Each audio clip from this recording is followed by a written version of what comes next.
बिस्मिल्लाहिर्रहमानिर्रहीम। मार्केट बताई थी आपका मेज़बान रफ़ीक अंसारी हाजिर है और आज हम बड़े ख़ास मेहमान आज सिटी ताजिर इत्तेहाद के सदर शजील कोपलानी साहब हमारे साथ मौजूद है और आज के प्रोग्राम का ताउन किया है मेमन स्टेट यानी कि नाज़ाबाद नंबर 2 और नवेद मेमन प्रॉपर्टी के हवाले से बड़ा काम कर रहे हैं। उनकी ब्रांच लियाकताबाद में भी मौजूद है, नाज़ाबाद नंबर 2 पर भी मौजूद है और इसके अलावा ये कारोबारी के साथ साथ आल सिटी ताजिर इत्तेहाद डिस्ट्रिक्ट सेंट्रल के चेयरमैन भी हैं और ये बड़ा काम कर रहे हैं ताजिरों के हवाले से। इसके हवाले से आज हमारी बात होगी क्योंकि रमज़ानुल मुबारक की आमद भी है और वफाकी और सिंध हुकूमत की जानिब से गरीबों को एक बार फिर महंगाई का तोहफा दिया। इसी हवाले से हमारी बात होगी शजील गोपलानी साहब आल सिटी ताजिर इत्तेहाद के सदर हैं और इनसे बात होगी बड़ी जबरदस्त। हाँ शजील भाई अस्सलाम वालेकुम। वालेकुम अस्सलाम। शजील भाई रमजान मुबारक का मुकद्दस महीना भी आने वाला है और यकीनन 18 या 19 अप्रैल को पहला रोजा होगा और इसी हवाले से आपने देखा कि महंगाई का एक तूफान सर पे खड़ा है। गरीब आदमी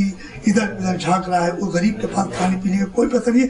वफाकी और सिंध हुकूमत ने एक वादा किया था तब्दीली का और ये तब्दीली महंगाई का तोहफा दिया, तो आप क्या कहेंगे इस बारे में? वफाक और सूबाई हुकूमत का किरदार तो तमाम आवाम के सामने और तब्दीली के वादे के को तो आप छोड़ें। जो मामला कोविड का हुआ उसमें हमने वफाक और सूबाई हुकूमतों से बात की थी और हमने रिक्वेस्ट की थी कि बिलासूदी कर्जे दें ताकि मईशत डिस्टर्ब ना हो। लेकिन अनफॉर्चुनेटली मसला ये है कि ये सियासतदान जो हैं ये सियासी लोग हैं, झूठे लोग हैं। ये आवाम का खून चूसने वाली जो जोक होती है उनको आप इनसे मुशाबहत दे सकते हैं। ये जो खटमल होता है जो आवाम के चारपाई में घुस के खून चूसता है, ये वो लोग हैं, ये जालिम लोग हैं, ये जुल्म कर रहे हैं। हमने कोविड का जो मामला हुआ था और हमने आपके सामने पहले तो जिस तरीके से 4 महीने मार्केटें बंद की गई, अल्लाह तवक्कल पे एक चीज़ होनी चाहिए थी और एक मामला लेके चलने चाहिए थे, इन्होंने उस तरह लेके नहीं चले और लोन तो नहीं दी लेकिन कोई फैसिलिटेशन भी नहीं की। आज इस वक्त पोजीशन ये है, इस वक्त आप चप्पल बाज़ार में बैठें, चप्पल बाज़ार में इस वक्त मार्केट में माल अवेलेबल ही नहीं है क्योंकि फैक्ट्रियाँ बंद हो चुकी हैं। रॉ मटेरियल पूरी दुनिया से इस वक्त शॉर्ट हो चुका है, ना कंटेनर मिल रहे हैं रॉ मटेरियल के लाने के लिए, ना रॉ मटेरियल मिल रहा है कि ला के फैक्ट्रियों में काम किया जाए। इस तरीके से आप यान मार्केट की पोजीशन देख लें कि इस वक्त यान शॉर्ट हो चुका है। आपके पास एक्सपोर्ट के ऑर्डर्स आए हुए हैं लेकिन आपके पास यान मौजूद नहीं है कि आप इसको जो है प्रोसेस में डालें और आगे एक्सपोर्ट पे जाएं। मेरा ताल्लुक़ खुद का टिम्बर के कारोबार से।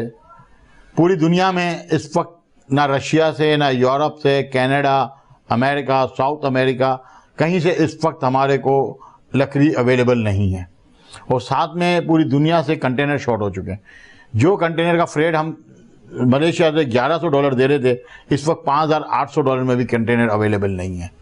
तो अब ये सारी चीज़ें, अब हमारे हुकूमत का इसमें क्या किरदार होना चाहिए? अगर दुनिया में ये मामला आए हैं तो हुकूमत के पास कोई पॉलिसी तो होती, कोई चीज़ बैकअप तो होता, कोई चीज़ हमसे डिस्कशन तो करती, कहीं हमारे लिए कोई आवाज़ तो उठाती, कहीं हमारे को सपोर्ट तो करती। हुकूमत ने हमारे पूछा ही नहीं। इस वक्त रमज़ान में आपको पता है रजब और शाबान ये होलसेल मार्केटों में खरीदारी के पूरे साल का कारोबार के दिन होते हैं और पिछले साल रजब शाबान हमारा कोविड लेके गया। इस साल मार्केटों में माल मौजूद नहीं है और रमज़ान में किस तरीके से लोग अपना कारोबार करेंगे ये हमें इस वक्त समझ नहीं आ रहा है। अरे शजील साहब, ये रमज़ान मुबारक की आमद से कबल चीनी की कीमतों में इजाफा कर दिया गया, दालों की कीमत में इजाफा कर दिया गया और तमाम यूटिलिटी स्टोर जो गवर्नमेंट के थे जहाँ से सस्ती अशिया जो गरीबों को मिलती वहाँ भी कीमतों में इजाफा कर दिया गया। तो क्या समझते हैं कि आवाम को किस तरीके से आने वाली हुकूमत जो कि इमरान खान साहब हैं, इन्होंने वादे तो बड़े किए थे कि हम गरीबों को रिलीफ फराहम कर देंगे, तो क्या रमज़ान से पहले कोई रिलीफ का इरादा है? नहीं, ये रिलीफ तो नहीं देंगे। हमें तो ये लग रहा है कि ये पैसा कमा रहे हैं। मैं आपको बिल्कुल बरमला कह रहा हूँ कि आप चीनी की जिस तरह कीमत ऊपर गई है और हुकूमत स्टेट अगर कवर नहीं करता है, ये पॉसिबल नहीं है। इसमें स्टेट का पूरा किरदार है तमाम महंगाई बढ़ाने में और इन्होंने पैसे कमाए, इन्हीं के लोगों ने पैसे कमाए। और आप देख रहे हैं कि कितने लोगों की फैक्ट्रीज हैं चीनी की। गंदम का आप हाल देख लें, जो इनकी पॉलिसी थी, जो इन्होंने वक्त से पहले एक्सपोर्ट कर दी। आज पाकिस्तान इंपोर्ट पे आया हुआ गंदम, जो कि पाकिस्तान ज़रूरी मुल्क है और आज हम अपनी गंदम इंपोर्ट करने पे आए हुए और दुनिया की बेकार तरीन गंदम हम मंगा के लोगों को खिला रहे हैं। तो ये सारी गवर्नमेंट की पॉलिसीज़ का मामला है और नाअहल लोग भी बैठे हैं और साथ साथ मैं तो ये बोलूँगा करप्ट तरीन गवर्नमेंट है। मगर शजीद साहब, आप लोग अरबों रुपए का टैक्स अदा करते हैं, ताजिर बिरादरी, और यकीनी तौर पर जब ताजिर बिरादरी अरबों रुपए का टैक्स अदा करती है तो क्या वजह है कि आप लोग जो वजीर खजाना हफीज शेख साहब से भी मुलाकात की होगी और FBI से भी की होगी, तो क्यों आपको रिलीफ नहीं मिल रहा है? हफीज शेख साहब, या आप बात करें जो आपके रज़ाक दाऊद साहब, ये बड़े लोग हैं, ये हमारे अवामी लोग नहीं हैं। रज़ाक दाऊद साहब का पाकिस्तान में क्या स्टेक है? आप इनसे बात करें तो ये बोलते हैं सन 71 में हमारी इंडस्ट्री को जो है वो नेशनलाइज किया गया और इसके बाद हमने अमेरिका में इन्वेस्टमेंट किया और हमने पैसा वहाँ कमाया। अब पाकिस्तान के लिए आप क्या देते हो? पाकिस्तान में तो आप सिर्फ जहाँ पैसा कमाने आते हैं। तो ये वो लोग हैं जिनके बारे में तो बात सोचना भी नहीं चाहिए। ये अशराफिया लोग हैं, इनका हमारी आवाम से क्या वास्ता। ये अगर आवाम के हाथों चढ़ जाए ना तो उनके कपड़े भी नोच के आवाम जो है गिद्धों को खिला दे। तो शजीद साहब, आप लोग अरबों रुपए का टैक्स देते तो आप लोग तो आवाज नहीं उठा इनके खिलाफ? आप लोगों को चैम्बर है, कराची चैम्बर ऑफ कॉमर्स है, लाहौर चैम्बर ऑफ कॉमर्स है, तो वहाँ के ताजिर क्या सो रहे हैं इनके खिलाफ? नहीं, चैम्बर ऑफ कॉमर्स का और आम शटर का बहुत बड़ा फर्क है। देखिए मैं आपको बताऊं, मेरे को डिफाइन करने दें। उनकी इंडस्ट्री है, उनके आपस में मफादात हैं। चैम्बर्स के, फेडरेशन के, हुकूमत के साथ मफादात, हमारे मफादात नहीं है। लेकिन हम आवाज़ जो बात करते हैं कि हम आवाज़ नहीं उठाते, हम आवाज़ क्या उठाएं? हमने अपने स्टाफ की सैलरी पूरी करनी है, हमने अपने दुकानों का किराया निकालना है, हमने अपने घर का निज़ाम चलाना है, हमने अपने बच्चों की स्कूल की फीसें करनी है, हमने अपने बूढ़े माँ बाप के लिए इलाज मालिया के लिए पैसे पूरे करने हैं और मार्केट के कर्जों से बचना है। हम तो अपनी आप से बाहर नहीं निकल पाते, हम क्या एहतिजाज करने? और एहतिजाज किसके खिलाफ है? एहतिजाज देखिए उसके खिलाफ होता है जिसके अंदर गैरत हो, जिसके अंदर कोई सुनने की ताकत हो, जिसके अंदर कोई इंसानियत हो। हम कितना भी चीज, आपके सामने 4.5 महीने जो लॉकडाउन हुआ है, हम क्या नहीं चीखते रहे? हर दूसरे दिन हम आपके सामने प्रेस कॉन्फ्रेंस कर रहे थे, क्या हमारी सुनी गई? आज वजीर आजम साहब खुद कहते हैं कि वो लॉकडाउन के हमारी मईशत को बहुत नुकसान हो गया। अरे हम तो पहले दिन से आपको बोल रहे हैं, हम तो स्टेक होल्डर, हम तो आपकी मईशत चलाते हैं, हम आपकी बैकबोन है, हम आपकी आवाम है, हम आपकी राय हैं। लेकिन आप हमें ना राय समझते हैं, ना आवाम समझते हैं, ना इंसान समझते हैं। शजीद साहब, मगर जितने भी आपने चैम्बर के बताया कि इंडस्ट्री के लोग हैं, तजारती बिजनेसमैन लोग हैं, तो इनकी प्रोडक्ट आप ही लोग तो लेते हो, आप ही लोग तो बाजार में फरोख्त करते हो। जब तक आप इनकी प्रोडक्ट के लिए जब बायकॉट नहीं करोगे तो ये आपकी आवाज़ तो फिर आगे बात करेंगे। तो देखें ऐसा नहीं है। देखें 2.5%, 3% या 5% जो आपके ब्रांड्स हैं, जिनके प्रोडक्ट जो चैम्बर में या फेडरेशन में बैठे हैं, उनके ब्रांड 2-2.5% है। बाकी अब आप चप्पल बाजार में बैठे हैं, इनमें तो कोई चैम्बर वाले का किसी का प्रोडक्ट नहीं है। ठीक है, ऐसा नहीं। चैम्बर में जो लोग बैठे हैं वो अपना ज़ाती मफाद देखते हैं। मैं नाम नहीं लूँगा, एक शख्स जो कि हर साल बजट में वहाँ पहुँचता है, अपना आइटम जितना इम्पोर्टेड इसका फूड आइटम है उस पर रिलीफ लेके आ जाता है हर साल। तो ये लोग अपना ज़ाती मफाद देखते हैं और उनका मफाद, उनका फ़ायदा होता है। इनके जो लोग बैठे हैं फेडरेशन में या चैम्बर में या मिनिस्ट्री ऑफ कॉमर्स में, ये वो लोग हैं जो इनको हर तरीके से नवाजते हैं और ये ठीक ठाक पैसा कमाते हैं। अच्छा शजीद साहब, वफाकी इदारा शुमारियात ने ये वादे कर दिया है कि 4 माह में महंगाई का तूफान उरूज पर पहुंच चुका है। जब ये वफाकी हुकूमत की पता है कि वफाकी इदारा शुमारियात भी ये दे रहा है, आदात पेश कर रहा है, तो क्या वजह कि हुकूमत की आंखें क्यों नहीं खुल रही है? ये तो अब हुकूमत से आप पूछे ना। जब वफाकी इदारा शुमारियात को छोड़ दें, आपका इलेक्ट्रॉनिक मीडिया, आपका सोशल मीडिया, आपका प्रिंट मीडिया भी हर जगह बोल रहे हैं, तो ये क्यों नहीं जाग रहे? ये तो अब इनका मामला है। एक्चुअल इतने स्ट्रांग लोग हैं ये, इनको पता है इनको कुछ होना नहीं है, इनको हुकूमतें भी मिलनी है, इन्होंने तमाम चीज़ें एंजॉय करनी है, हेलीकॉप्टर में घर से और दफ्तर अपना उनका आना जाना है, उनके लिए हम आवाम क्या चीज़ हैं? अच्छा शजीद साहब, हम बात करते हैं छोटे ताजिरों की। एक आपने कर्जा स्कीम निकाली और बड़ी ज़्यादा उसकी पजीराई मिल रही है कि 1 लाख रुपये या 2 लाख रुपये आप दे रहे हैं बिला सूद कर्जा, जो कि डिस्ट्रिक्ट साउथ के अंदर आपने स्कीम निकाली। तो इस स्कीम का अभी तक आगाज़ कर दिया गया है या अभी सिलसिला रुका हुआ है? नहीं, अल्हम्दुलिल्लाह आगाज़ हो गया साउथ से, और बार कोड हमें मिलना था स्टेट बैंक से, वो भी हमें मिल गया और प्रोसेस के अंदर है। इंशाअल्लाह रमज़ान से पहले जो साउथ में जितनी भी एप्लीकेशन है अल्हम्दुलिल्लाह सबको कर्जा फराम कर दिया जाएगा। साथ साथ मैं आपको बताता चलूँ, आपने जो बात की नवीद मेमन गाया साहब, मेमन स्टेट एजेंसी, उनके ताउन से और ऑल सिटी ताजिर इत्तेहाद एसोसिएशन के ताउन से इंशाअल्लाह अज़ीज़ रमज़ान से पहले आपके सेंट्रल में लियाकताबाद में भी अखुवत और ऑल सिटी ताजियात एसोसिएशन की कर्ज़े हसना स्कीम का जो है दफ्तर का इफ्तिताह हो रहा है। और हमें उम्मीद है कि हम इंशाल्लाह सेंट्रल में भी जो कर्ज़े की एप्लीकेशन आएंगी, हम कोशिश करेंगे कि रमज़ान से पहले या रमज़ान के माह में सेंट्रल वाली भी तमाम एप्लीकेशंस को जो है हम वो एंटरटेन कर दें। अच्छा शर्जील साहब, एक और बात सुनने में आ रही है कि कोविड-19 की वबा बड़ी तेजी के साथ फैल रही है और कहा जा रहा है कि एक बार फिर छोटे बड़े ताजिरों पर कोई बम गिरने वाला है। तो क्या कोई ऐसी खबर है कि कोई लॉकडाउन नाफिज किया जाएगा बड़े पैमाने पर, चाहे वो एक माह हो या रमजान मुबारक क़यामत के करीब करीब? देखें, पॉसिबल नहीं। अब कोविड की लहर जो भी आए, कोविड की लहर जितनी भी बढ़ जाए, एक बात तो क्लियर है कि अब मार्केटें बंद नहीं हो सकती। ना इनकी ताकत है, ना हुकूमत में पावर है। जूते मारेगी अवाम, इस दफ़ा ये आए तो सही, जूतों से मारेंगे अगर कोई बंद कराने आएगा। अच्छा, क्या समझते हैं कि रमजान मुबारक से पहले चीनी की गायब कर दी गई है मार्केट से, कुछ दालें भी गायब कर दी गई हैं, तो इससे कुछ हमारी जो कराची की मार्केट है उन लोगों को फर्क पड़ेगा? मार्केट नहीं, आम आवाम पे बहुत बड़ा बोझ पड़ेगा, वो बोझ पड़ रहा है। क्योंकि मार्केट में जब ये चीज़ नहीं आएगी तो आवाम को तो बोझ। देखें, सीधी सी बात है, अनाज जो है मार्केटों से जो ज़ख़ीरा अंदोज़ी की गई है, इसमें बड़े बड़े कार्टेल इन्वॉल्व हैं, बहुत बड़े कार्टेल इन्वॉल्व है। चीफ जस्टिस ऑफ पाकिस्तान और खुसूसन चीफ ऑफ आर्मी स्टाफ को इसके ऊपर सोचना पड़ेगा। काम नहीं है चीफ ऑफ आर्मी स्टाफ साहब का, लेकिन हमारे पास फौज वो वाहिद इदारा है जिसकी तरफ आवाम इसलिए देखते हैं कि जहाँ पे करप्शन नहीं है और आवाम की पजीराई और आवाम की जो भी दिलजोई है ना, वो फौज की तरफ से ही होती है।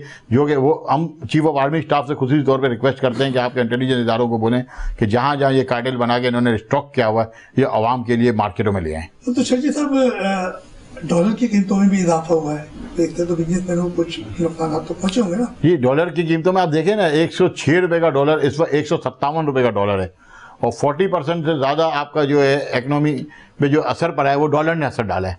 तो ये आपने जो डिवैल्यूएशन का जो इनका प्लान था, उसने मुल्क का बेड़ा गर्क कर दिया।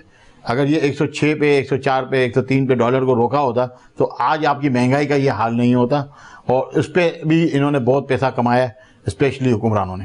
अच्छा शर्जील साहब, जैसे कि आप ऑल सिटी ताजिर इत्तेहाद को रिप्रेजेंट कर रहे हैं, कई मार्केट में जा रहे हैं, वहाँ बहुत बुरा हाल है, सड़कें टूट टूट का शिकार है। जबकि कहा गया था कि बल्दियाती निज़ाम तो खत्म हो गया, मगर एडमिनिस्ट्रेटर ला के बैठा दिया गया और 3 माह का टाइम दिया था। तो मुख्तलिफ जगह पे जो सूरत हाल है मार्केटों में, तो उस बारे में आपकी जो एसोसिएशन है जो मुख्तलिफ हिस्सों पे है जहाँ ऑल सिटी, तो वहाँ पे अपने कोई आला हुकाम से राब्ते जारी है? नहीं, देखें, एक कानून है, आइन है, जिसके तहत एडमिनिस्ट्रेटर्स को पावर दिए जाते हैं।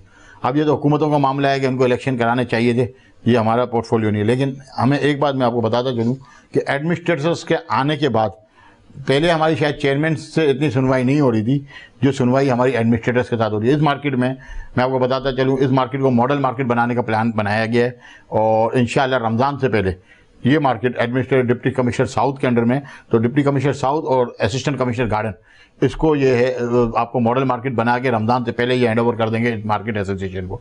इस तरीके से टिम्बर मार्केट में beautification and the plantation work, उसके लिए बुध को असिस्टेंट कमिश्नर गार्डन तशरीफ लाने टिम्बर मार्केट में। और हमारी कोशिश है कि टिम्बर मार्केट भी ब्यूटिफिकेशन प्लान और आपका प्लांटेशन का जो काम है वो भी रमज़ान से पहले हम इंशाल्लाह से उनके साथ मिलकर मुकम्मल कराएंगे। ये पब्लिक गवर्नमेंट पार्टनरशिप के तहत हम कोशिश कर रहे हैं, क्योंकि एक बात अच्छी है कि जब ब्यूरोक्रेसी के पास पावर आते हैं तो कुछ काम हो जाता है बनिस्बत अवामी लोगों के पास जब पावर होता है।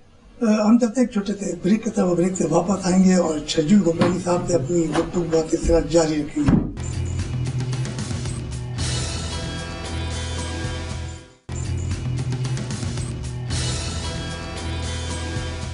ब्रेक पे जाने से पहले हमारी शर्जील गोपरानी साहब से गुफ्तगू सिलसिला जारी था और यकीनी तौर पर दिखाया कि रमज़ान मुबारक की आमद का सिलसिला तो होने वाला है और महंगाई का बोझ भी बढ़ता चला जा रहा है, बल्कि महंगाई उरूज पर है। वफाकी और हुकूमत किसी किस्म के कोई भी इक़दाम गरीबों के लिए नहीं कर रही, मगर शर्जील गोपरानी साहब से हमारा सिलसिला जारी है और मजीद इनसे बात करेंगे। महंगाई के साथ साथ बहुत सी जो मायशत है इस वक्त पाकिस्तान की तकरीबन 3.5 साल का अर्सा होने जा रहा है और यकीन तौर पर वफाकी और हुकूमत महंगाई कम करने में नाकाम हुई है। ये आम नहीं बल्कि बिजनेसमैन नहीं, आम आवाम भी कह रही है। शर्जील भाई, आवाम भी कह रही है कि महंगाई कम नहीं हुई है, बिजनेसमैन भी परेशान है, कोविड-19 भी आया, तकरीबन 8 माह कारोबार बंद रहा। तो इसी हवाले से आप क्या देख रहे हैं कि अब आइंदा आने वाला 2021 चल रहा, कहा गया था कि महंगाई कम होगी, मगर 21 भी आ गया और महंगाई का एक तूफान बढ़ता चला जा रहा है। आप क्या कहेंगे? देखिए, ये सब गवर्नमेंट पॉलिसी होती है, गवर्नमेंट ने किस तरह लेके चलना है और महंगाई को कैसे काबू करना है। अब कैसे काबू करना है, मैं आपको मिसाल देता हूँ। जैसे आपने बताया डॉलर डिवैल्यूएशन, डॉलर अगर डिवैल्यूएशन नहीं किया जाता और एक्सपोर्टर्स को फ़ायदा पहुँचाने के लिए ये काम नहीं किया जाता तो आपकी 30 से 40% महंगाई यहाँ कंट्रोल हो सकती थी, जिसमें आपका फ्यूल प्राइसेस भी शामिल है। इस तरीके से अगर आप देखें तो जो टैक्सेस, एक्स्ट्रा टैक्सेस लगाए गए, इस वक्त 27 किस्म के टैक्सेस जो है दुकानदारों से लिए जा रहे हैं फोरसेक, जैसे कि trade licence, professional tax, excise tax, advertisement tax, board tax, solid waste tax, water and sewerage board tax.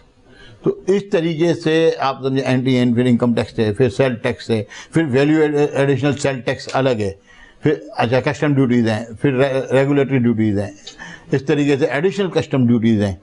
तो ये इतने ज़्यादा टैक्सेस हैं कि जिसका गिराव आपकी महंगाई पे असर पड़ता है। आपने अगर रेवेन्यू जनरेट करना है तो रेवेन्यू जनरेट करने के लिए सिर्फ ये नहीं है कि आप जो बंदा टैक्स दे रहा है उस पर टैक्स की भरमार करते जाएं। अगर आपने अपने लोगों को इंसेंटिव पहुंचाना है, दुनिया में फूड के ऊपर सब्सिडी दी जाती है। आपको अच्छी तरह याद होगा कि 90s से पहले डीजल की कीमत पेट्रोल से आधी होती थी, और डीजल की कीमत इसलिए कम होती थी कि डीजल जो हमारे ट्रक हैं या हमारे जितनी भी माल बर्दारी के जितने भी सोर्सेज हैं वो डीजल इंजन पे थे, तो डीजल को इसीलिए सब्सिडी दी जाती थी, तो उसका इम्पैक्ट आवाम तक पहुंचता था। लेकिन इन हुकूमतों ने, जितने भी लोग आए हैं, इन्होंने सिर्फ पैसा ईमान बना लिया है और पैसा पीर बना लिया है। तो शर्जील साहब ये तो कहते हैं कि हमने महंगाई में कमी की है, वफाकी हुकूमत बार बार ये ऐलान करती है, वफाक की जानिब से यही ऐलान किया जाता है कि हमने तो गरीबों को बड़ा रिलीफ दिया है, तो वो तो बार बार ये ऐलान कर रहे हैं और आप कह रहे हैं कि महंगाई का बोझ बढ़ गया है। तो वफाक में फिर आपने क्या फर्क ला दिया? आप कहते हैं बिजनेसमैन यानी महंगाई में बढ़ गई है, वफाक कहता है कम हो गई, तो ये क्या देते हैं? देखिए, बिजनेसमैन का महंगाई से वास्ता नहीं है, महंगाई बढ़ाने से बिजनेसमैन का क्या बात है। हाँ, मुझे एक प्रोडक्ट, ये चाबी मेरे को 2 रुपए की पड़ रही है, मैंने 2 रुपए 20 पैसे बेचूंगा तो बिकेगी। अगर मैं 2 रुपए को चीज़ को 3 रुपए में बेचूंगा तो मेरा कॉम्पिटिटर 2 रुपए 20 पैसे में बेचेगा। सीधी सी बात है, मेरा काम है इस चीज़ को 2 रुपए ला के कम से कम मुनाफे बेचूंगा तो मेरा कारोबार बढ़ेगा। अगर मैं ज़्यादा मुनाफा लूंगा तो मैं कारोबार ही नहीं कर सकता, या तो मेरा मोनोपोली आइटम हो। तो ताजिर का या बिजनेसमैन का मसला नहीं, मसला आम आवाम के लिए। हमारा तो काम है 1 रुपए, ये 2 रुपए की पहुंचेगी हम 2 की बेचेंगे, ये 20 रुपए की पहुंचेगी हम 22 रुपए की बेचेंगे। हम तो सीधी अपनी प्रोडक्ट बेचने के लिए बैठे हुए हैं। हमारे को मुनाफा तो हमने 1.5%, 2%, 1% जो रखा है उस पर हम कंट्रोल कर लें, बट जो चीज़ कार्टेल बन के काम कर रही है उसको रोकना है। उसको कौन रोकेगा? हुकूमती इदारे रोकेंगे, हुकूमत रोकेगी, और हुकूमत रोकने को तैयार नहीं है क्योंकि हुकूमत उससे करप्शन करके पैसा कमा रही है। करप्शन अगर हुकूमत कर रही है तो इन्हीं बिजनेसमैन या सनतकार या ताजिरों से कर रही है ना? नहीं, देखें, किससे कर रही है? करप्शन आवाम से कर रही है, चाहे ताजिर, बिजनेसमैन, सनतकार शामिल। लेकिन हम इसका हिस्सा नहीं है। हिस्सा कौन है? जो जहाज में लोगों को लेके जाते हैं, लोगों खरीदते हैं, बेचते हैं, कार्टेल बनाते हैं, वो लोग। हम नहीं, हमारा से क्या वास्ता। आपके पास आज चीनी शार्ट है, किसके गोदाम में है ये हुकूमत को नहीं पता। दाल आज आपके पास जितनी मौजूद होनी चाहिए नहीं है, तो क्यों नहीं है ये हुकूमत को नहीं पता। दाल कहाँ, बर्मा से दाल इंपोर्ट होती है, ठीक है। दाल आपने इंपोर्ट क्यों नहीं की इतनी कि आपको दाल सस्ती। इस वक्त आपको पता है कि चने की दाल का बहुत ज़्यादा इस्तेमाल होता है हमारे पास रमज़ान में, ठीक है। हमने क्या पॉलिसी बनाई खजूर के लिए? गवर्नमेंट ने खजूर के लिए क्या पॉलिसी बनाई कि यार हमें टनों की खजूर मंगानी है। आपने कभी इनको ये बातें करते सुना है कि हमें इस गंदम हमारा शॉर्ट हो गई, वो जी जहाज बना रहे हैं, ओ भाई जहाज पे तुम तो कमीशन बना रहे हो। हमारी मुल्क में पैदावारी लागत कम होती है कि आप इंपोर्ट करके पैदावारी लागत बढ़ाओगे। तो शर्जील साहब, गरीबों को रिलीफ कैसे मिलेगा? आप क्या पॉलिसी अख्तियार कर रही है? मुझे नहीं पता गरीबों को रिलीफ कैसे मिलेगा, मैं कोई इकोनॉमिस्ट नहीं हूँ। नहीं है तो कम, लेकिन ताजिर तो है आपके पास, तुम गरीबों का जो है वो दर्द तो है। नहीं, गरीबों का दर्द के साथ अपना दर्द भी है। मेरे अपने बच्चे भी है, मेरे अपने घर वाले भी है, मैं भी इसी महंगाई का उसी तरह शिकार हूँ जिस तरीके से आप हैं या आम आवाम है। लेकिन उम्मीद मुझे इस हुकूमत से कुछ भी नहीं है। खुदा की कसम मैं आपको सही बात कह रहा हूँ, कि मुझे इस हुकूमत से किसी किस्म की उम्मीद नहीं है कि कोई हमें कभी रिलीफ मिलेगा। ये हमारे कपड़े भी उतार के ले जाएंगे, हमारे बाल भी नोच के ले जाएंगे। शर्जील साहब, आप लोग मीटिंग हो तो बड़ी बड़ी जबरदस्त करते हैं, चाहे वजीर आला हो चाहे गवर्नर हो, वहाँ तकसीरें तो बड़ी जबरदस्त खींचती है। नहीं, तो ये काय के लिए मिलते हैं उनसे फिर? नहीं, ऐसी कोई इसीलिए मिलते हैं। ऐसी कोई महंगाई के ऊपर या इकोनॉमी के ऊपर कभी भी हुकूमत हमें नहीं बुलाती। हुकूमत हमें, मैं आज आपको बताऊं, अभी ये मेरे पास लेटर आया है कस्टम वैल्यूएशन का। अब टैक्स बढ़ाने के लिए हमारी मीटिंग बुलाई गई 10 तारीख को। टैक्स बढ़ाने के लिए बुलाए गए? ठीक है, हमें टैक्स बढ़ाने के लिए, भाई टैक्स इनको जनरेट करना है तो हमें बुलाना है, बाकी सवाल ही पैदा नहीं। और हमने टैक्स दे दे दे दे के तो हम मर गए। तो शर्जील साहब, आप तो मीटिंग में जाएंगे तो वहाँ टैक्स उनकी हाँ करके आ जाएंगे? कौन बोलता है हम हाँ करके आएंगे? कुछ यकीन तो नहीं, सवाल ही पैदा नहीं होता। यही तो मसला है। आप ये बात कर रहे हैं, वहाँ वो ये बोलते हैं कि ताजिर टैक्स नहीं दे। ओ भाई, ताजिर टैक्स नहीं देना चाहता तो टैक्स देता कौन है तुमको? 3400 अरब रुपए से 3800 अरब रुपए जो आप टैक्स कलेक्ट कर रहे हो कराची से, ये कराची का ताजिर ही तो दे रहा है। आप क्यों फैसलाबाद से टैक्स नहीं ले सकते? आप क्यों शेखुपुरा से टैक्स नहीं ले सकते? आप क्यों लाड़काना से टैक्स नहीं ले सकते? आप क्यों चागी से टैक्स नहीं ले सकते? आप क्यों मकरान बेग से टैक्स नहीं ले सकते? इसलिए कि वहां पे आपकी चलती नहीं है। कराची का ताजिर सबसे कमजोर है, सबसे शरीफुल नफ्स है, सबसे ज्यादा पैसे देता है, सबसे ज्यादा रिश्वत समेत तमाम चीजें कराची का ताजिर पूरी करता है। तो वो लोग क्यों नहीं देते रिश्वत?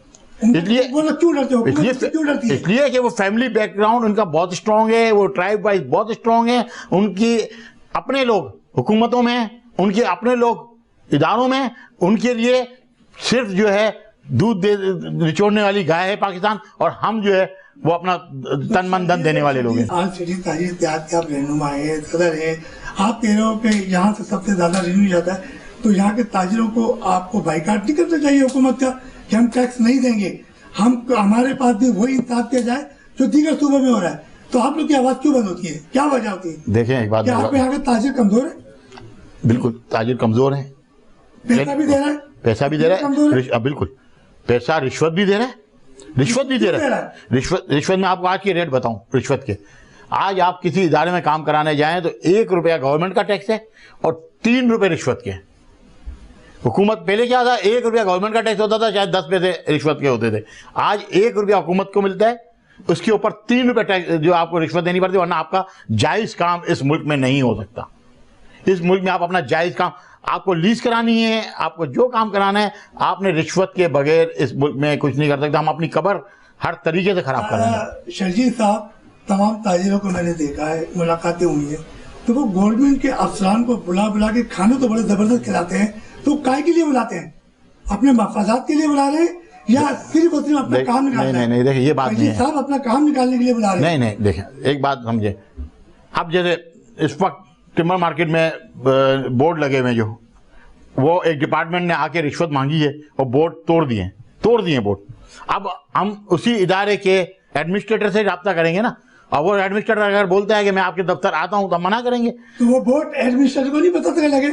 बोर्ड तो दुनिया देख रही है लगे हुए हैं, और जो तोड़े गए हैं, मैं आपको बल्कि दावत दूंगा कि आप आए, उन बोर्डों की वीडियोस बनाएं। हमने आप बुध वाले दिन जो है असिस्टेंट कमिश्नर साहब को अपने दफ्तर बुलाया कि भाई आए देखें, हम अपनी बात वहां पहुंचाएं, और उनकी मेहरबानी आते हैं। अगर नहीं आते हम लेटर लिखते हैं। हमने देखे, प्लीज एक बात में आपको क्लियर, अपनी चीज को क्लियर कर लें, हम एक जिम्मेदार शहरी हैं, हम इस मुल्क का आइन और कानून को मानते हैं। आपने जो बात की कि टैक्स का बाइकआउट, ये आपका आइन इजाजत नहीं देता, ये गद्दारी के जो है जमने में आता है। कराची का शहरी अगर बाइकाट नहीं कर सकते तो बातचीत तो कर सकते हैं कि हम बिल्कुल कमी की जाए। हम बातचीत फोन में नहीं करते, हम पेपर से करते हैं। हम हर इदारे को लेटर भेजते हैं। हमारे पास हर चीज का हमारा रेफरेंस नंबर के साथ लेटर मौजूद है, चाहे वो लॉकडाउन के दौरान मार्केटें बंद हुई हो, चाहे महंगाई का मसला आ रहा हो, चाहे हमें डिपार्टमेंट के साथ प्रॉब्लम आ रहा हो। हमने तो बाकायदा इनके जो डिपार्टमेंट के लोग होते हैं उनके नाम नॉमिनेट करते हैं कि ये हमें प्रॉब्लम क्रिएट कर रहे हैं। शर्जील साहब, आपको याद होगा कि साबिक FBI के चेयरमैन शब्बर जैदी साहब ने 50,000 रुपए का जो एक शर्त रखी थी कि जो भी शनाख्ती कार्ड खरीदारी करेगा 50,000 रुपए, वो तो आज तक चल रहा है। 1 साल का टाइम दो, टैक्स तो खत्म नहीं हुआ। आप लोगों ने कितने मुजाहरे किए, खत्म क्यों नहीं हुआ? देखें एक बात सुने, शब्बर जैदी साहब ने जो काम किया, शब्बर जैदी साहब ने क्या किया, मुल्क की मैशियत का बेड़ा गर्क किया। 1.5 साल 2 साल के अंदर चेयरमैन FBI रहने के बाद शब्बर जैदी साहब तो फारिग हो गए। लेकिन मुल्क का आज जो हाल है वो आप देख लें कि शब्बर ज़ैदी को अच्छे नामों से याद नहीं किया जाता। और आपके सामने की बात है कि सोशल मीडिया के ऊपर जो चीज़ चली कि सबसे पहले गवर्नर हाउस में शब्बर ज़ैदी का बाइकआउट मैंने किया था, और उस टेबल पे हम मौजूद थे जिस टेबल पे ये 50,000 की बात हुई और जो ये FATF साइन किया गया। हमारे हुक्मरानों की नाअहली की वजह से आज तक ये ग्रे लिस्ट में हम मौजूद हैं FATF में। शरीयत क्या बोलती है आपको? मैं आपको एक बात बताऊं, शरीयत क्या बोलती है कारोबार करने के लिए? हम मुसलमान हैं ना जी, बिल्कुल मुसलमान है। मुसलमान का शरीयत आपको बैंक से कारोबार की इजाजत ही नहीं देती। जहां पे सूद लिखा जाए, जहां पे सूद लिखा जाए, सूद का कोई भी एलिमेंट इन्वॉल्व हो, उधर आप कारोबार नहीं कर सकते। लेकिन आपका मुल्क का कानून जो बताता है कि आप बैंक के बगैर कारोबार नहीं कर सकते। अब आप मुझे बताएं कि आप कहां करें। शरीयत आपको बोलती है कि आप खालिस रकम से कारोबार करें। खालिस रकम क्या होती है? खालिस रकम है सोना। ठीक है, आपके पास इस मुल्क में पॉलिसी ही नहीं है कि आप सोना इंपोर्ट कर सकें। सबसे ज्यादा आपको पता है ज्वेलर्स के साथ और गोल्ड स्मिथ्स के साथ जो हुआ है, टनों के हिसाब से आप सोना इंपोर्ट करते हो। आपकी जरूरत है मुल्क की, और $1 गवर्नमेंट ऑफ पाकिस्तान आपको इंपोर्ट करने के लिए गोल्ड देती ही नहीं है। तो आपकी मजबूरी है कि वो पैसा हवाला, हुंडी, मनी लॉन्ड्रिंग से जाएगा, और वो पैसा जब यहाँ आएगा तो आप ग्रे लिस्ट में जाएंगे। ये ना है लोगों का टोला जो वहां बैठा है, उसकी वजह से मुल्क और मैशियत और आवाम का नुकसान हो रहा है। साहब, जब कोई आला अफसर आता है FBR का, तो तमाम ताजिर, बिजनेसमैन, सनतकार तो उसकी बड़ी पूजा करते हैं, और जब कुछ गलतियां होती हैं और जब हटा दिया जाता है तो कहा जाता है हमने तो पहले ही कहा था। पहले मुलाकात करते हैं, पहले उसको तोहफे देते हैं, उसको हार पहनाए जाते हैं, तस्वीरें खिंचवाई जाती हैं, और जब हटा दिया जाता है तो उसकी बुराई शुरू हो जाती है। इसी तरह शब्बर ज़ैदी साहब के साथ हुआ। आपने वो तकरीबन 2 साल रहे, 2 साल के अंदर वो क्या करके गए ताजिरों के लिए? बर्बादी करके गए। बफर आपके देखें, वो टैक्स अभी तक क्यों नहीं हटा 50,000 वाला? क्या वजह है? देखें, इसमें आप मुझसे नहीं पूछें बात, ये बात आप वज़ीर आज़म पाकिस्तान से पूछें। ये बात जो FBR में जो बैठे हैं उनसे देखें। मुझे let me finish first. Shabbar Zaidi ने अगर मौजूद था, क्या आप लोगों ने देखा नहीं हमने एहतजाज किया? इवन के FBR बिल्डिंग इस्लामाबाद के बाहर जाके शब्बर ज़ैदी की मौजूदगी में हमने एहतजाज किया। हमारे लोग गिरफ्तार हुए FBR में, ये दफ्तर के बाहर थे।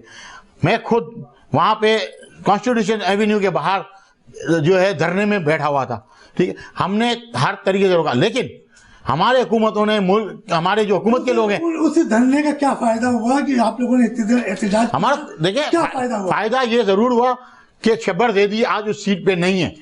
शब्बर ज़ैदी ने मुल्क का बेड़ा गर्क किया। मगर वो नहीं है तो वो जो टैक्स लगाया वो तो मौजूद है।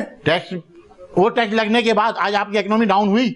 आज आपकी स्टेट बैंक आपको बोल रहा है इकोनॉमिक डाउन होने के बाद गरीब फंस गया, आप लोग पिस तो रहे ना, क्या फायदा? 101% पिस रहे। इस वक्त आपकी 40% इकोनॉमी जो है वो ब्लैक इकोनॉमी चल रही है, और बुलंद दाम चल रही है। आपको पता है इस वक्त बैंकिंग सर्कल आपका रुकने की वजह से आपके मुल्क के ऊपर कितना बोझ भर चुका है।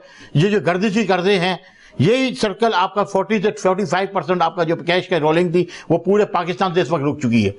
इसका नुकसान हम भुगत रहे हैं। और हम फिर वही मैं बात करूँ, policy maker, we are not a policy maker. Policy maker जो लोग बैठे हैं असेंबली में या सेनेट में, ये उनका काम है। इन्होंने मुल्क का बेड़ा गर्क किया है। सेनेट में जो लोग बैठे हैं उसमें आपके लोग भी बैठे हुए हैं। कोई नहीं हमारा बैठे हैं। कौन बैठा है? कार बैठे हुए रज़ाक दाऊद साहब है, वो आप ही के बिजनेसमैन है। सर देखें, सलमान मांडवीवाला साहब और ये जो लोग मांडवीवाला पहुंच चुके हैं, मतलब आप ही के लोग मौजूद है वहाँ। देखें हमारा कोई बंदा नहीं है। आप सलीम मांडवीवाला का एक आम ताजिर से क्या वास्ता? ताजिर है, कहलाता सनतकारी यार ताजिर। मैंने फिर आपको एक बात बोली, 2% जो चैम्बर ऑफ फेडरेशन में लोग बैठे हैं वो हुकूमत के साथ, कॉमर्स के साथ मिलके अपने जाती मुफादात की। मुफ्ता साहब है मुस्लिम लीग नून से, इस्माइल साहब वो भी बिजनेसमैन आदमी है या नहीं है? या नहीं? मैं एक बात, मुफ्ता इस्माइल साहब जो हैं वो आखिरी टेन्योर में जो 6 महीने रहे, ठीक है, हमारा उनसे कोई इंटरेक्शन नहीं है, कोई इंटरेक्शन नहीं है हमारा। रज़ाक दाऊद ने डेस्कोन इंजीनियरिंग को कहां से कहां ले गया, जो कि इसकी बैड डेट में जा चुकी थी। हम तो बोल रहे हैं ये चोर हैं, ये बेईमान हैं, यही मुल्क का बेड़ा गर्क करते हैं। और हम बहुत खुश हैं हफीज शेख जो हार गया है, हम बहुत खुश हैं, क्योंकि IMF का एजेंट है, वो हार गया। ये तो आज आप कह रहे हैं ना कि IMF का एजेंट है, आप लोग जिस वक्त लेकर आए तो खुश हैं। हमने आज तक कभी नहीं लाए इसको, जो लोग लाए नहीं, हम कभी नहीं लाए। हफीज शेख का रज़ाक दाऊद का, सलमान ये मांडवी वाला साहब, सलीम मांडवी वाला, इनका हमसे क्या वास्ता। ये बड़े लोग हैं, ये आम लोगों के लिए कुछ नहीं करेंगे, ये सिर्फ अपना घर भरने वाले लोग हैं, अपने कारोबार, इनके एसेट बढ़ते जाएंगे, मल्टीप्लिकेशन होगी, आम आवाम पिसती जाएगी। तो आवाम के लिए अब क्या पॉलिसी होनी चाहिए, आप बताएं ना। आप लोग टैक्स अदा करते हैं, छोटे ताजिर करोड़ों रुपए अरबों रुपए का टैक्स अदा कर रहे हैं, तो अब क्या करेंगे? ये छोटा ताजिर कहाँ जाएगा? रमजान मुबारक की आमद है। मैं आपको आज एक बात बता देता हूँ कि आगे जाके ये ऐसा नहीं होगा हुक्मरान जो हमारे पास आए तो जूते खा रहे हो, और जूते खाएंगे। इसलिए जूते खाएंगे जिस दिन हमारा सब्र का पैमाना लबरेज हो गया ना, उस दिन कोई भी अपने रखे। और ये मकाफात अमल, ये बहुत जल्द होगा, ये मकाफात अमल है, ये पाकिस्तान की बात नहीं है। अगर आज आप अमेरिका को भी देख लेंगे, इतनी पढ़ी लिखी कौम है और वेल मैनर्ड कौम है, आप देख लें इलेक्शन के टाइम पे उधर क्या रिजल्ट आया। इस वक्त डेनमार्क की हालत क्या है लॉकडाउन के बाद, आप देखें अवाम रोड के ऊपर है। इस तरीके से एक लिमिट तक आप लोगों को दबा सकते हैं, लेकिन जिस दिन ये बबल फट गया उस दिन इन लोगों के लिए बड़ी मुश्किल हो जाएगी। हम पहले भी बोल चुके हैं, आज भी बोल रहे हैं, एक लिमिट तक तो चल सकता था, इससे ज़्यादा नहीं, और आगे हालात अच्छे नज़र नहीं आ रहे। साबिक चेयरमैन जो कहा शबरदस्ती था, उन्होंने जो टैक्स आयद कराया था वो ताजिर अभी तक उनको खत्म कराने में कामयाब नहीं हो सका। क्यों, क्या वजह? ये तो इनसे दोबारा बात करने चलते छोटे से ब्रेक की तरफ।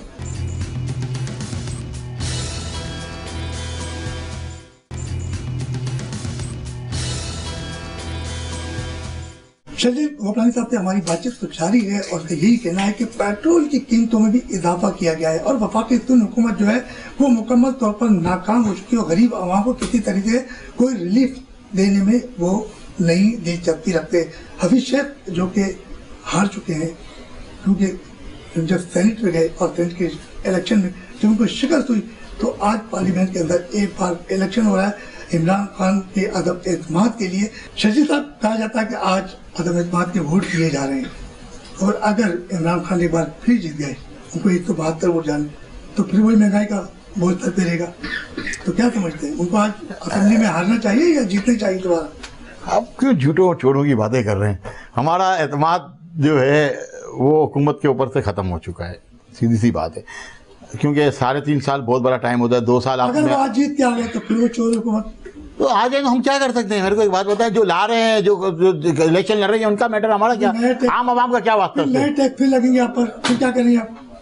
टैक्स तो लग रहे हैं ना। देखें आप, ई पोर्टल वाला जो सेंट्रल के अंदर सिस्टम लेकर आए हैं, और इस वक्त वो नाफिज कर रहे हैं कि सेंट्रल के अंदर ई पोर्टल ला रहे हैं। हम ई पोर्टल से हमारा कोई इख्तिलाफ नहीं है, हमारा इख्तिलाफ रेट से है। रेक रेट जो है वो कम से कम होना चाहिए, ताकि हर शख्स टैक्स दे जाए। हम टैक्स देने से मना नहीं करते। जब आप देखें ना, कराची पूरे मुल्क के सबसे ज़्यादा रेवेन्यू जनरेट क्यों करता है? कि हम पुरअमन पसंद शहरी हैं, कानून को मानने वाले, आइन के मानने वाले हैं, और टैक्स हम देते भी हैं और देना भी चाहते हैं और बढ़ा भी सकते हैं। लेकिन तरीका, मैकेनिज़्म कम से कम आप हमसे मालूमात करके करें। जो लोग एक मार्केट में 400 लोग हैं, 50 लोग जो है वो ट्रेड लाइसेंस की फीस भरते हैं, 350 लोग जो है रिश्वत देके अपनी जान छुड़ा लेते हैं। वो रिश्वत देके इसलिए छुड़ाते हैं जान कि उनको पता है कि अगर वो रिश्वत नहीं देंगे तो ये इतना बड़ा चालान भेजेंगे कि हम वो टैक्स पे नहीं कर सकते। अच्छा शजीद साहब, ये बताइए कि रमजान मुबारक की आमद तो तकरीबन 18 अप्रैल से या 19 अप्रैल से रोजे शुरू हो जाएंगे, और महंगाई का तो एक तूफान सरों पर है।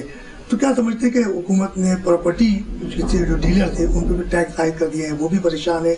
तो क्या समझते हैं कि अब क्या गरीब को रिलीफ फराहम करने के लिए आपका हुकूमत से क्या मुतालबा है? देखिए, मैं तो सीधा बोलूँगा कि जो हुकूमत ने कंस्ट्रक्शन इंडस्ट्री माफिया को जो रिलीफ फराहम किया है ना, उससे आवाम को कोई फ़ायदा नहीं होना है। इसकी स्ट्रेट फॉरवर्ड बात कर रहा हूँ कि बिल्डर माफिया का मैं लफ्ज़ अदा कर रहा हूँ, बिल्डर माफिया। और ये मैं एविडेंस के साथ भी प्रूव कर दूंगा कि इस वक्त हमारे मुल्क के अंदर, स्पेशली कराची में, बिल्डर माफिया बनी हुई है। इनको रिलीफ फराहम किया गया है। यहाँ भी हुक्मरान जो है पैसे बना रहे हैं आम आवाम के लिए। आप कराची के अंदर मुझे एक बात बताएं, कौन सा प्लाजा ऐसा बन रहा है जो आपको 30 लाख या 40 लाख रुपए में फ्लैट देगा? 30-40 लाख भी बहुत बड़ा अमाउंट होता है। इस वक्त जितने प्रोजेक्ट बन रहे हैं, आप अगर कहीं चले जाएं तो 10,000 रुपये स्क्वायर फीट का रेट है, यानी 1150 स्क्वायर फीट, जो कि 2 कमरे और एक कॉमन बनता है, एक डब्बा जिसको आप बोलते हो, उसकी कीमत इस वक्त 1,15,00,000 रुपये कराची में है। तो आपने, हुकूमत ने इनको बोला ब्लैक मनी लगा दें, ये लगा दें फलाना। आप आम आदमी के लिए है 20 लाख का फ्लैट। दुनिया में मैं आपको एक बात बताऊं, अमेरिका में पॉलिसी है या ऑस्ट्रेलिया, $2 लाख से ऊपर वहां घर नहीं होगा। $2 लाख एक आम आदमी कहां से अदा करेगा? $1200 में आपको वहां पे या तो आप किराए पे घर ले लें या बैंक से किस्त पे अपना मकान ले लें, $1200 में, ठीक है। उस घर में मियाँ बीवी दोनों कमाते हैं, उनकी आमदनी कम से कम $4,000 से $5,000 होती है, जिसमें से वो 20% या 23% या 21% अपने हाउस रेंट या हाउस इक्विटी के लिए देते हैं। हमारे पास ये पॉलिसी क्यों नहीं है? देखिए शर्जील साहब, उनकी तो पॉलिसी है। यहाँ गरीब आदमी के जो प्रोजेक्ट तैयार कर रहे हैं, आपने कहा कि प्रोजेक्ट तैयार है 40 रुपये, तो बड़ी जबरदस्त बुकिंग चल रही है, लोग खरीद रहे हैं, तो पैसा है तो खरीद रहे हैं ना। देखिए पैसा आप 22 करोड़ आबादी के मुल्क में रहते हैं, जिसमें आपको सिर्फ 5% लोग चाहिए जिनके पास पैसा होना चाहिए, 1.25 करोड़। आपकी बिल्डिंग्स कितनी बनती हैं? आप अपनी 80% आवाम के लिए कुछ नहीं कर पा रहे हैं। ये फिगर है 22 करोड़ आवाम में, तो आप सब कुछ खेल जाते हो ना। दालें भी शॉर्ट होती हैं, दाल महंगी हो गई, गोश्त महंगा हो गया। कोई तबका तो ऐसा है जो कि गोश्त अफोर्ड कर रहा है। गोश्त की दुकान तो बंद नहीं हुई महंगा होने से, दाल की दुकान तो बंद नहीं हुई महंगा होने से, चीज तो बिकेगी। इसलिए कि आप 22 करोड़ आवाम के आप आबादी रखते हैं, कोई मजाक नहीं है। लेकिन उस 22 करोड़ आवाम को सही तरीके से इस्तेमाल करने वाला आज तक लीडर हमें नहीं मिला। शर्जील साहब, आप कहते हैं कि हमें कोई लीडर नहीं मिला, तो ताजिर, सनतकार, बिजनेसमैन ये क्यों नहीं इलेक्शन में आते हैं कि आए गरीबों की मदद के लिए इलेक्शन जाएं, असेंबली में जाएं, वहां जाके आवाज बुलंद करें? तो क्या वजह है? ये सपोर्ट करते हैं और खुद इलेक्शन नहीं लड़ते और फिर बाद में तनकीद भी करते हैं, तो क्यों नहीं आते आप हम लोग? देखिए, मेरा काम तिजारत करना है, मेरा काम पॉलिटिकल जो है काम नहीं है। मेरा क्या वास्ता सियासत से? भाई सियासतदान का सियासत काम है ना, मेरा थोड़ी काम है। मैं सियासत क्यों करूंगा और मैं क्यों इलेक्शन लड़ूंगा? और मेरा क्या काम है असेंबली में? मेरा काम है इस मुल्क की तिजारत में किरदार अदा करना। आप देखिए, हमारी गलती है, हमारी सबसे बड़ी गलती यह है कि ताजिर समझता है कि मैं जाके असेंबली में MNA बन के MPA बन के मैं मुल्क को बदल। भाई मेरा पोर्टफोलियो ही नहीं है। ये तो सियासी वर्कर का काम है, जिसकी बचपन से ग्रोथ हुई हो, जिसने कॉलेज से स्कूल से पढ़ा हो, सियासत क्या होती है, मुल्क को कैसे लेके चलना है। इकोनॉमिस्ट का काम इकोनॉमी चलाना है, ताजिर का काम तजारत करना है, डॉक्टर का काम जो है वो डॉक्टरेट करना है, ये वकील का काम वकालत करना है। अगर आप ये बोलें कि सारे काम ताजिर ने करना है, ये गलत बात है। नहीं शर्जील साहब, ताजिर को करनी चाहिए, क्योंकि ताजिर देखें, टैक्स दे रहा है, ताजिर टैक्स दे रहा है, चाह रहा है, ताजिर टैक्स दे रहा है, ताजिर कमाता है, टैक्स देता है और टैक्स देगा। ताजिर चैरिटी चला सकता है, ताजिर NGOs को सपोर्ट कर सकता है, ताजिर अपनी जो गुजारिशात हैं वो हुकूमत को दे के, अगर हुकूमत सिंसियर हो जाए, उस पर अमल कर ले, तो फिर कुछ गुजारिशात देता है तो नहीं मानते आपकी? नहीं मानते ना, बिल्कुल नहीं मानते। तो फिर आप लोग क्यों जद्दोजहद करते हैं? क्या वजह? देखें, उम्मीद पे दुनिया कायम है। क्या तस्वीरें बनाने के लिए? फिर वही बात मैं आपको कह रहा हूँ, मेरे को आप बता देंगे हमें तस्वीरें बनाने का कब शौक है? आपको नहीं, मतलब और भी लोग जाते हैं। नहीं, और कोई भी किसी का शौक नहीं है। तो देखें, नहीं ऐसी कोई बात नहीं है। अब खामा में हम उसी चीज पे जा रहे हैं बार बार कि भाई तस्वीरें बनाने का शौक किसी को नहीं है, काम करने का शौक सबको है। लेकिन हमारे इदारे और हमारे हुक्मरान जो हैं वो आवाम की जिस दिन बात सुनना शुरू कर देंगे तो उस दिन हमारे मुल्क के मसाइल हल हो जाएंगे। अच्छा, चीनी की कीमतों में इजाफा हो गया, फिर मैंने दाल पे भी हो गया। अब जहाँ बात की जाती है कि गरीब जो रोड टूट फूट के शिकार हैं, आप लोग अरबों रुपए का टैक्स देते हैं, तो जो कराची के जितने भी तजारती मराकिज़ हैं वहाँ के सबके टूट फूट का शिकार है, तो आप ही लोग टैक्स देते हो ना या कोई और देता है? तो इस मुतालिक भी आप लोग आपने बोल्डन मार्केट की बारिशें हुई, पानी भर गया, उनको क्या रिलीफ मिला? करोड़ों रुपए कर्जे आ गए। इस मुल्क का, बल्कि मैं बोलता हूँ कराची का तो सबसे बड़ा अलमिया ये हम सबसे बड़े कसूरवार हम खुद हैं। घर के बाहर हमारे कचरा मौजूद है, हमारी सड़कें टूटी हुई हैं, लाइट हमें नहीं मिलती, पानी पीने का हमें नहीं मिलता, हम खरीदते हैं, सीवरेज का पानी गंदा हमारे घरों के बाहर खड़ा है, और हम बेहिस में बोलूँगा, मैं खुद भी इसका जिम्मेदार हूँ कि मैंने जो बंदे को जिसको वोट दिया मैंने उसको पकड़ के जूता क्यों नहीं मारा।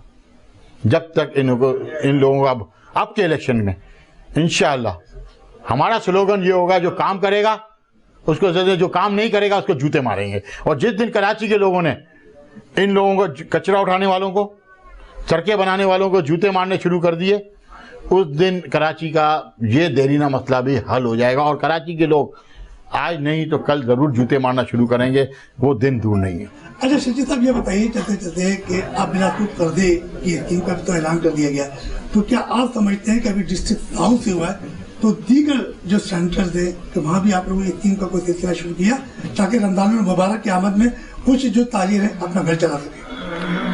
देखिए, हमारे पास इतना बड़ा फंड तो है नहीं, लेकिन जितना फंड हमारे पास हुआ है 62 एप्लीकेशन 62 एप्लीकेशन हमारे पास इस वक्त साउथ में आई हैं, और जो भी मेरिट पे एलिजिबल होगा उन तमाम लोगों को हम कर्जा फराम करेंगे। डिस्ट्रिक्ट सेंट्रल में भी मैंने आपको बोला है कि इंशाल्लाह रमज़ान से पहले मेरी कोशिश है, वरना रमज़ान तक इंशाल्लाह हम उनको कर्ज बिला सूदी कर्ज फराम कर देंगे। इसके बाद हम जा रहे हैं औरंगी और कोरंगी। औरंगी में भी हमने इंशाल्लाह आगे 3 महीने के अंदर प्रोग्राम रखा हुआ है कि 3 महीने में हमारा औरंगी का जो दफ्तर है वो भी ऑपरेशनल हो जाए और कोरंगी का दफ्तर भी ऑपरेशनल हो जाए। आप अल्लाह से दुआ करें। मैं तमाम दोस्तों से, आपके चैनल के तवस्सुत से, आवाम से रिक्वेस्ट ये करूँगा, देखें बिला सूदी कर्जे वाली जो बात है ये कुरान में अल्लाह ताला ने बहुत ज़्यादा लानत मनामत फरमाई है सूद के निज़ाम के ऊपर, और हमारा जो माशी निज़ाम है वो सूद पे सारा जकरा हुआ है। हमने अल्लाह ताला से ये दुआ की थी कि या इलाही सूद को आपने हराम करार दिया और हम बिला सूदी कर्जा लोगों को देना शुरू करें तो आप इसमें बरकत हों। क्योंकि होता ही है कि जब हम इदारों के पास जाते हैं तो हमें ये कहा जाता है कि ये सूद नहीं लेंगे या इंटरेस्ट नहीं लेंगे या अपना प्रॉफिट नहीं लेंगे तो ये बैंक कैसे चलाएंगे या इदारा कैसे चलेगा। निज़ाम तो अल्लाह का है ना, कादिर मुतल्लिक तो अल्लाह ताला है। अल्लाह ताला का निज़ाम ही चल रहा है पूरी दुनिया में। टनों के हिसाब से खुराक का इंतज़ाम, ऑक्सीजन का इंतज़ाम, ये सारी चीज़ें अल्लाह ताला ने अपनी सारी बेशबाज नेमतें लोगों को दिखा दी हैं। मेरी अल्लाह से ये दुआ है और आपके चैनल के तवज्जुह से तमाम दो भाइयों से, दोस्तों से ये रिक्वेस्ट करूँगा कि ये वो निज़ाम हमारा बन जाए बिला सूदी कर्जे वाला, कि दुनिया कम से कम ये बात ज़रूर मान ले कि हम गलत थे और इस्लामी निज़ाम सही है। हमारे साथ शजीद गोपरानी साहब मौजूद थे, RCT ताजिर इत्तेहाद के सदर हैं, और आज का जो प्रोग्राम का ताउन किया है वो नवेद मेमन यानी कि मेमन स्टेट, जिनकी लियाकताबाद में भी मेमन स्टेट के नाम से ब्रांच है, नाज़ाबाद नंबर 2 में भी ब्रांच है, और ये प्रॉपर्टी के हवाले से बड़ा काम कर रहे हैं।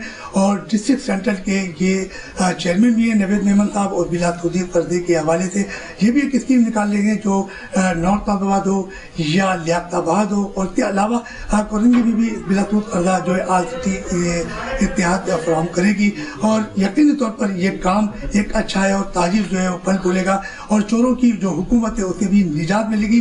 इनकी यही कोशिश है। मार्केट मसाइल से आपके मेज़बान रफ़ीक अंसारी को इजाज़त दीजिए। आइंदा नए मेहमान के साथ हाजिर होंगे। अल्लाह हाफिज़।